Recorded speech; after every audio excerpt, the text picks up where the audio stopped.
Hello, I am Dr. Swapna Vithalkar, PhD in Clinical Psychology, trained in CBT and REBT therapies. I am also a certified international coach. नमस्ते।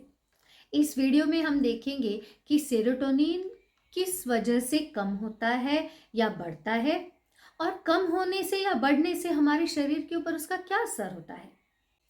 Serotonin कम होने की वजह से हमने पहले भी बात की थी कि सेरोटोनिन की वजह से हमारा डिप्रेशन बढ़ सकता है। ओके, फिर आता है कि एजिटेशन भी बढ़ सकता है, चिड़चिड़ हो सकती है, कुछ लोगों में एक्साइटमेंट लेवल भी बढ़ सकता है उसकी वजह से। इंसोम्निया यानी रात में नींद ना आना, यह भी होता है।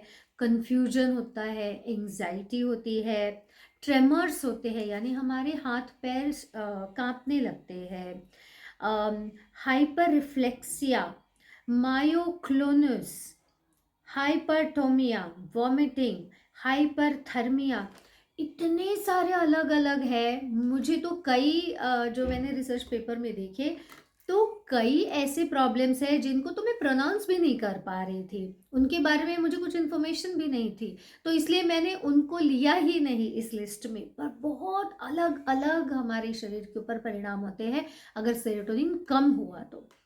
और उसका कारण जो लिखा गया है वो है कई केसों में ये जेनेटिक हो सकता है, यानी जेनेटिकली आपकी जो बनावट है उसमें ही सेरोटोनिन की मात्रा कम हो सकती है। फिर होता है कि स्ट्रेस की वजह से सेरोटोनिन कम होता है।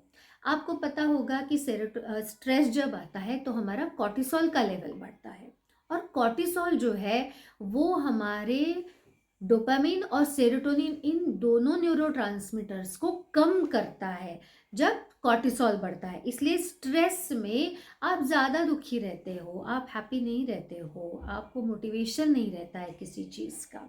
ठीक है, तो वो हुआ। फिर एक क्रॉनिक पेन, बहुत जब शरीर में कहीं बहुत दर्द हो रहा है, सीवियर दर्द है, तो ऐसे केस में भी सेरोटोनिन कम होता है। अब सेरोटोनिन ज़्यादा होने से क्या होता है, तो इसमें भी शिवरिंग होता है, कांपते हैं आप, डायरिया हो सकता है, मसल रिजिडिटी भी बढ़ती है कुछ लोगों में, कुछ कुछ लोगों को फीवर आता है, कुछ लोगों को सीजर्स आता है, और बहुत ज़्यादा बहुत वर्स्ट केस में बहुत ही ज़्यादा बढ़ने की वजह से इसमें कई बार डेथ होने की भी संभावना होती है। सेरोटोनिन हमारे ब्रेन में बहुत ज़्यादा बढ़ने का कारण यह होता है कि अगर आप कोई ऑलरेडी एक एंटी डिप्रेसेंट ले रहे हैं और उसके साथ ही कोई दूसरा अगर आपने मेडिकेशन शुरू किया जिससे भी सेरोटोनिन बढ़ता है, तो ऐसे 2 या 3 ड्रग्स के कॉम्बिनेशन से सेरोटोनिन की मात्रा बहुत ज़्यादा बढ़ जाती है और उसकी वजह से सेरोटोनिन सिंड्रोम हमें हो सकता है। इसलिए कभी भी कोई भी मेडिकेशन डॉक्टर के सुपरविजन में ही हम सब ने लेना चाहिए। अगले वीडियो में मैं आपको बताऊंगी कि सेरोटोनिन को हम नेचुरली कैसे बढ़ा सकते हैं। धन्यवाद।